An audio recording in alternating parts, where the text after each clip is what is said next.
Basic spoken English class একদম zero level থেকে ইংরেজি বলতে শিখুন। আজকের এই কোর্সটি তাদের জন্য যারা একদম নতুন ইংরেজি শিখতে শুরু করেছেন, তাদের জন্য যারা মনে মনে ঠিক করেছেন যে এবার ইংরেজি বলা শিখতে হবে। এই কোর্সটি তাদের খুব কাজে আসবে। আমি 15 দিনের বেসিক ইংলিশ স্পিকিং কোর্স করাবো। আশা করি এই কোর্সটি শেষ করলে আপনি ইংরেজি বলতে শিখে যাবেন। এখানে আমি আপনাকে শেখাবো ইংরেজি বলতে গেলে যেগুলি সবার প্রথমে জানা উচিত, মানে যেগুলি না জানলে ইংরেজি বলা সম্ভব নয়। যেমন বেসিক ইংলিশ গ্রামার। এখানে আপনাকে শেখাবো ইংরেজি বলতে গেলে ইংরেজি গ্রামারের যে যে পার্টগুলি আপনার জানা উচিত সেগুলি একদম সহজভাবে শিখিয়ে দেব, যাতে আপনি শিখতে পারেন। ডেইলি ইউজ ইংলিশ ওয়ার্ডস। এখানে আমরা শিখব ইংরেজি বলতে গেলে যে শব্দগুলি প্রতিদিন ব্যবহার করতে হয়, এতে আপনার ইংলিশ ভোক্যাবুলারি অনেক স্ট্রং হয়ে যাবে। Daily use English sentences. এখানে শিখব আমাদের প্রতিদিনের জীবনে যে ধরনের বাক্যগুলি সব সময় ব্যবহার হয়, যে বাক্যগুলি সহজ কিন্তু সব জায়গায় ব্যবহার করা হয় এমন সব বাক্য। এগুলি শিখলে আপনি দ্রুত ইংরেজি বলতে শিখে যাবেন। যাই হোক, চলুন শুরু করা যাক আজকের ক্লাস। আজকে প্রথম দিনের ক্লাসে প্রথম শিখব বেসিক ইংলিশ গ্রামার, যেখানে আমি আপনাকে শেখাবো পার্সন সম্পর্কে, কারণ এটা না জানলে ইংরেজি বলতে অসুবিধা হবে। পার্সনের প্রকারভেদ। পার্সন 3 প্রকার: first person, second person, third person. পার্সনকে আবার সিঙ্গুলার প্লুরালে ভাগ করা হয়। প্রথমে আমরা ফার্স্ট পার্সনের সিঙ্গুলারগুলি দেখে নিই। আই, আই মানে আমি। মি, মি মানে আমাকে। মাই, মাই মানে আমার। মাইন, মাইন মানে আমার। মাইসেলফ, আমি নিজেই বা নিজেকে। এবার এদের প্লুরাল ফর্মগুলো দেখা যাক। উই, উই মানে আমরা। আস, আস মানে আমাদের বা আমাদেরকে। আওয়ার, আওয়ার মানে আমাদের। আওয়ার্স মানে আমাদের। আওয়ার সেলফস মানে আমরা নিজেরা। এবার চলুন দেখি সেকেন্ড পার্সন। সেকেন্ড পার্সনে পড়ে ইউ, ইউর। তবে আপনার এখানে জেনে রাখা উচিত ইউকে আমরা সিঙ্গুলার এবং প্লুরাল দুভাবেই ব্যবহার করতে পারি। ইউ মানে তুমি বা আপনি। ইউর মানে তোমার বা আপনার। ইউরস মানে তোমাদের বা আপনাদের। ইউরসেলফ, তোমরাই বা তোমরা নিজেরাই। এবার চলুন থার্ড পার্সন সম্পর্কে। প্রথমে আমরা শিখব সিঙ্গুলার নাম্বার, তারপরে শিখব প্লুরাল নাম্বার। সিঙ্গুলার নাম্বারের মধ্যে যেগুলি পড়ে হি, হিকে মেল অর্থে ব্যবহার করা হয়, যার অর্থ সে বা তিনি। সি, এটা ফিমেল অর্থে ব্যবহার করা হয়, যার মানে সে বা তিনি। ইট, ইট মানে এটা বা ইহা। ইটস, ইটস মানে এর। ইটসেলফ মানে নিজে বা নিজেই। হিম, হিম মানে তাকে। হিজ, হিজ মানে তার। হার, এটি ফিমেল অর্থে ব্যবহার করা হয়, হার মানে তার। হার্স, হার্স মানেও তার। হারসেলফ মানে সে নিজেই। এবার প্লুরালগুলি দেখা যাক। দে, দে মানে হলো তারা। দেম, দেম মানে তাদের। দেয়ার্স, দেয়ার্স মানে তাদের। দেমসেলফ মানে তারা নিজেরা। এই চারটি ভালোভাবে শিখে রাখুন, কারণ ইংরেজি বলতে গেলে এদের ব্যবহার আপনাকে সঠিকভাবে করতে হবে। তাহলে আমরা শিখে নিলাম পার্সন সম্পর্কে। এগুলি ভালো করে মনে রাখুন, না হলে পরে অসুবিধা হবে ইংরেজি শিখতে। এগুলি সহজ, কিন্তু এদের ছাড়া ইংরেজি বাক্য গঠন করা সম্ভব নয়। এই ছোট ছোট জিনিসগুলি প্রথম থেকে ঠিকঠাকভাবে শিখে নিতে পারলে আপনি সঠিক ইংরেজি বলতে শিখে যাবেন। এবার প্রশ্ন হলো, এগুলি জানলেই কি আপনি ইংরেজি বলতে পারবেন? এর উত্তর না। এর সাথে আপনাকে এর কিছু নিয়ম শিখতে হবে, যেগুলি জানা খুবই জরুরি। তবেই আপনি সঠিক ইংরেজি বলতে শিখবেন। তাহলে চলুন এবার এদের ব্যবহারের কিছু নিয়ম শিখে নেওয়া যাক। মানে এই শব্দগুলি আমরা কোথায় কোথায় বা কিভাবে ব্যবহার করতে পারবো। যখন আমরা প্রেজেন্ট টেন্সে আইকে ব্যবহার করব, তখন সাহায্যকারী ভার্ব হিসাবে আসবে অ্যাম এবং হ্যাভ। যদি আমরা আইকে পাস্ট টেন্সে ব্যবহার করি, তখন সাহায্যকারী ভার্ব হবে ওয়াজ, হ্যাড। আর যদি ফিউচার টেন্সে ব্যবহার করি, তাহলে আইয়ের সাথে বসবে উইল বা উইল হ্যাভ। ইউ, উই, দে। এদেরকে যখন আমরা প্রেজেন্ট টেন্সে ব্যবহার করব, তখন সাবজেক্ট অনুসারে আমাকে ব্যবহার করতে হবে আর, হ্যাভ অথবা হ্যাভ বিন। আর যদি এদেরকে পাস্ট টেন্সে ব্যবহার করি, তখন হবে ওয়ার, হ্যাড এবং হ্যাড বিন। আর যদি ফিউচার টেন্সে ব্যবহার করি, তাহলে সাহায্যকারী ভার্ব হিসাবে বসবে উইল বা উইল হ্যাভ। এবার দেখা যাক থার্ড পার্সন। হি, সি, ইট বা যে কোনো নাম। যদি এদেরকে আমরা প্রেজেন্ট টেন্সে ব্যবহার করি তাহলে এদের সাথে সাহায্যকারী ভার্ব হিসাবে বসবে ইজ, হ্যাজ বা হ্যাজ বিন। আর পাস্ট টেন্সে হবে ওয়াজ, হ্যাড অথবা হ্যাড বিন। আর ফিউচার টেন্সে বসবে উইল বা উইল হ্যাভ সাবজেক্ট অনুসারে। এই ছোট্ট টেবিলটি খুব ভালো করে মনে রেখে দিন, কারণ এগুলি কখনোই ভুল করা যাবে না। এখানে যদি ভুল করে ফেলেন তাহলে আপনার বাক্য তৈরি ভুল হয়ে যাবে, তার সাথে বাক্যের অর্থও ভুল হয়ে যাবে। এটা বেসিক ইংলিশ গ্রামার, এগুলি ছাড়া ইংরেজি বলা সম্ভবই নয়। তাই এখানে গুরুত্ব দেবার চেষ্টা করুন, তবেই আপনি সঠিক ইংরেজি বলতে পারবেন। এবার আমরা শিখব কিছু ইংরেজি শব্দ যেগুলি প্রতিদিন ব্যবহার হয়। আজকে আমরা টোটাল 50টি শব্দ শিখব যেগুলি প্রতিদিন ব্যবহার হয় ইংরেজি বলতে গেলে। অবশ্যই এগুলি শিখুন, কারণ এই 15 দিনে এই রকম প্রায় 1000 শব্দ আমরা শিখব যেগুলি প্রতিদিন সব জায়গায় সব সময় ব্যবহার হয়। মানে বাড়ি থেকে অফিস, স্কুল কলেজ থেকে বন্ধুদের আড্ডায় যেসব শব্দগুলি বারবার ব্যবহার হয়। ভোকাবুলারি না বাড়ালে অনর্গল ইংরেজি বলা সম্ভব নয়। যাই হোক, আজকে প্রথম শব্দটি শেখা যাক। আস্ক। আস্ক মানে জিজ্ঞাসা করা। বাথ। বাথ মানে স্নান করা। বো। বো মানে ধনুক। বাই। বাই মানে কেনা। ক্ল্যাপ। ক্ল্যাপ মানে হাততালি দেওয়া। ক্লাইম। ক্লাইম মানে আরোহণ করা। এই শব্দগুলো আমাদের সব সময় কখনো না কখনো ব্যবহার করতে হয় প্রতিদিনের জীবনে, তাই এগুলো মন দিয়ে শিখুন। ক্লোজ। ক্লোজ মানে বন্ধ করা। কুক। কুক মানে রান্না করা। ক্রল। ক্রল মানে হামাগুড়ি দেওয়া। ক্রাই। ক্রাই মানে কান্না। কাট। কাট মানে কাটা। ড্যান্স। ড্যান্স মানে নাচা। ডিগ। ডিগ মানে খনন করা। ডাইভ। ডাইভ মানে ডুব দেওয়া। ড্রিম। ড্রিম মানে স্বপ্ন দেখা। ড্রিঙ্ক। ড্রিঙ্ক মানে পান করা। ইট। ইট মানে খাওয়া। ফাইট। ফাইট মানে লড়াই। ফ্লাই। ফ্লাই মানে উড়া। গিভ। গিভ মানে দেওয়া। হাগ। হাগ মানে আলিঙ্গন করা। জাম্প। জাম্প মানে ঝাঁপ দেওয়া। নিট। নিট মানে বুনা। লাফ। লাফ মানে হাসা। লিসন। লিসন মানে শোনা। ওপেন। ওপেন মানে খোলা। পেইন্ট। পেইন্ট মানে রং করা। প্লে।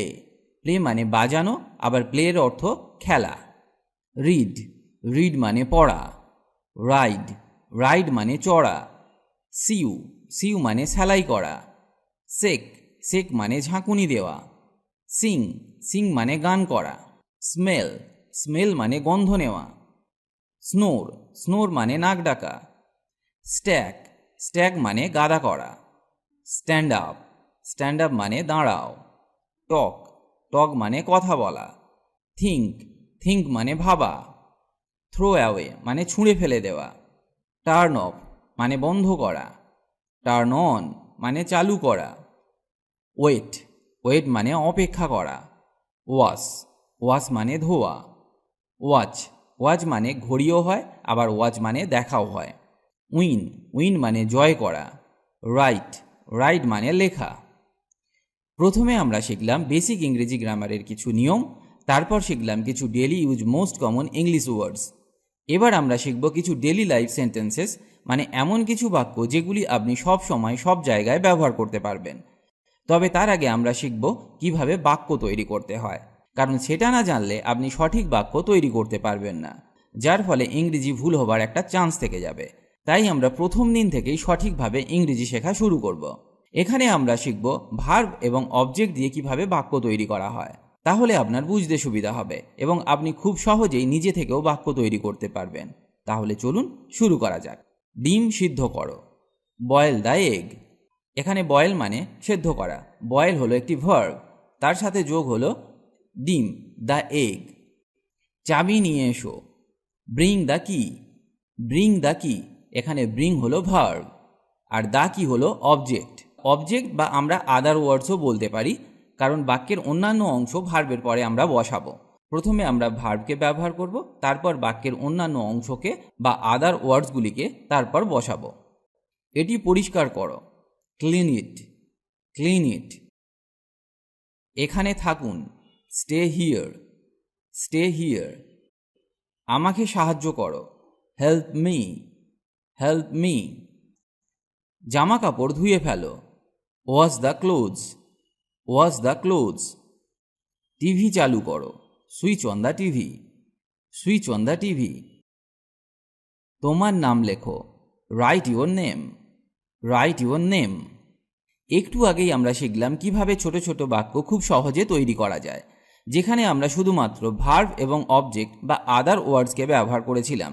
এখানে আমরা শিখব কিভাবে একটি কমপ্লিট বাক্য তৈরি হয়। এখানে এবার আমরা ভার্ব এবং অবজেক্টের সাথে সাবজেক্টের ব্যবহার করা শিখব। তার সাথে শিখব টেন্সের কিছু নিয়ম, তবেই একটি কমপ্লিট বাক্য তৈরি হবে।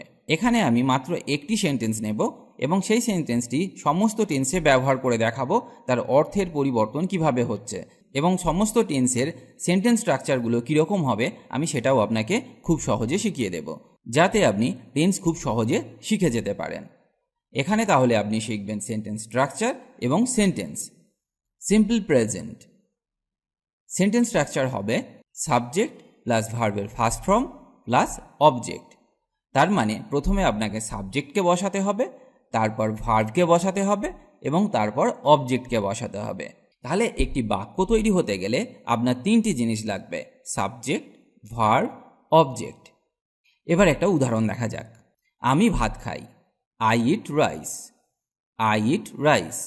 এখানে আই হলো সাবজেক্ট, ভার্ব হলো ইট আর রাইস হলো অবজেক্ট বা আদার ওয়ার্ডস। এবার এই বাক্যটিকে আমরা পাস্ট টেন্সে ব্যবহার করে দেখি কি অর্থের পরিবর্তন হয় এবং সেন্টেন্স স্ট্রাকচার কিভাবে চেঞ্জ হয়। সিম্পল পাস্ট সেন্টেন্স স্ট্রাকচার হবে সাবজেক্ট প্লাস ভার্বের second form plus object. Simple present টেন্সের ক্ষেত্রে ভার্বের ফার্স্ট ফর্ম বসেছিল, যখন আমরা পাস্ট টেন্স করব তখন আমরা ভার্বের সেকেন্ড ফর্মকে বসাবো। এটা কিন্তু আপনাকে খুব ভালো করে মনে রাখতে হবে, কারণ এটা পাস্ট টেন্স। সিম্পল প্রেজেন্ট টেন্সে আমরা বলেছিলাম আমি ভাত খাই, সিম্পল পাস্ট টেন্সে হবে আমি ভাত খেয়েছিলাম, যার ইংরেজি হবে আই এট রাইস। ইটের পাস্ট ফর্ম হলো এট। এবার চলুন দেখা যাক simple future tense. Sentence structure হবে প্রথমে সাবজেক্টকে বসাতে হবে, তারপর উইল বসবে, তারপর ভার্বকে বসাতে হবে কিন্তু ভার্বের ফার্স্ট ফর্ম বসবে প্লাস অবজেক্ট। আমি ভাত খাবো, I will eat rice, I will eat rice. এখানে সাবজেক্ট হলো আই, তারপর আমরা উইলকে বসালাম, তারপর নিয়ম অনুসারে আমরা উইলকে বসালাম এবং ভার্বের প্রেজেন্ট ফর্ম ইটকে বসালাম, তারপর আদার ওয়ার্ডস বা অবজেক্টকে বসালাম। এবার চলুন দেখে নেওয়া যাক present continuous tense. Sentence structure হবে এই রকম, প্রথমে সাবজেক্টকে বসাতে হবে, তারপর সাবজেক্ট অনুসারে অ্যাম ইজ আরকে বসাতে হবে, তারপর ভার্ব বসবে এবং এখানে অবশ্যই ভার্বের সাথে আইএনজিকে যোগ করতে হবে এবং তারপর অবজেক্টকে বসাতে হবে। উদাহরণটা দেখে নেওয়া যাক। আমি ভাত খাচ্ছি। প্রেজেন্ট ইনডিফিনাইটে শিখেছিলাম আমরা আমি ভাত খাই, সেই বাক্যটাই প্রেজেন্ট কন্টিনিউয়াস টেন্সে হবে আমি ভাত খাচ্ছি, I am eating rice, I am eating rice. এখানে ইট হলো মেইন ভার্ব, তার সাথে আমরা আইএনজিকে যোগ করলাম, তাছাড়া আইয়ের সাথে আমরা সাহায্যকারী ভার্ব হিসাবে অ্যামকে বসালাম। এবার শিখবো আমরা past continuous tense. Past continuous টেন্সে সেন্টেন্স স্ট্রাকচার হবে subject plus was were plus verb plus ING plus object. আমি ভাত খাচ্ছিলাম। প্রেজেন্ট কন্টিনিউয়াস টেন্সে ছিল আমি ভাত খাচ্ছি, সেটা পাস্ট কন্টিনিউয়াস টেন্সে হয়ে গেল আমি ভাত খাচ্ছিলাম, I was eating rice, I was eating rice. Future continuous tense sentence structure হবে subject plus will be plus verb plus ING plus object. এবার উদাহরণটা দেখা যাক।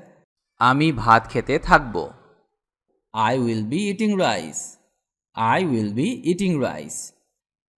কন্টিনিউয়াস টেন্সে আপনাকে সবসময় মনে রাখতে হবে যে ভার্বের সাথে আইএনজি যোগ হয়, এটা কিন্তু আপনাকে খুব ভালো করে মনে রাখতে হবে। এবার আমরা শিখব প্রেজেন্ট পারফেক্ট টেন্স। চলুন সেন্টেন্স স্ট্রাকচারটা দেখে নেওয়া যাক। সাবজেক্ট প্লাস হ্যাভ অথবা হ্যাজ প্লাস ভার্বের থার্ড ফর্ম প্লাস অবজেক্ট। আমি ভাত খেয়েছি, I have eaten rice, I have eaten rice. এখানে আই হলো সাবজেক্ট, তারপর সাবজেক্ট অনুসারে হ্যাভ বসেছে। ইটেন হলো ইটের থার্ড ফর্ম, ইট, এট, ইটেন। তারপর অবজেক্টকে বসালাম। Past perfect. পাস্ট পারফেক্ট টেন্সের সেন্টেন্স স্ট্রাকচার হবে এই রকম: সাবজেক্ট প্লাস হ্যাড প্লাস ভার্বের থার্ড ফর্ম প্লাস অবজেক্ট। আমি ভাত খেয়েছিলাম। I had eaten rice.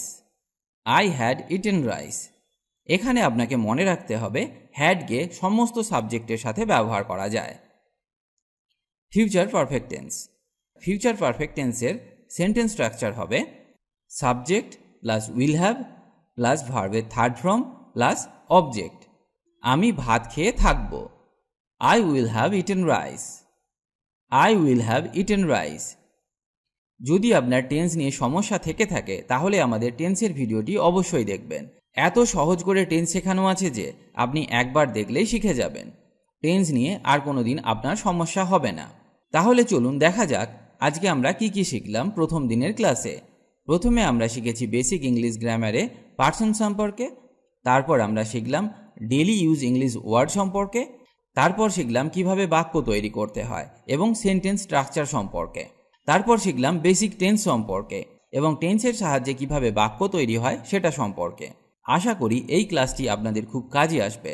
ক্লাসটি কেমন লাগলো আমাকে কমেন্ট করে জানান। আজ এই পর্যন্ত, আবার দেখা হবে নতুন ক্লাস নিয়ে। ভালো থাকুন আর আমার সাথে ইংরেজি শিখতে থাকুন।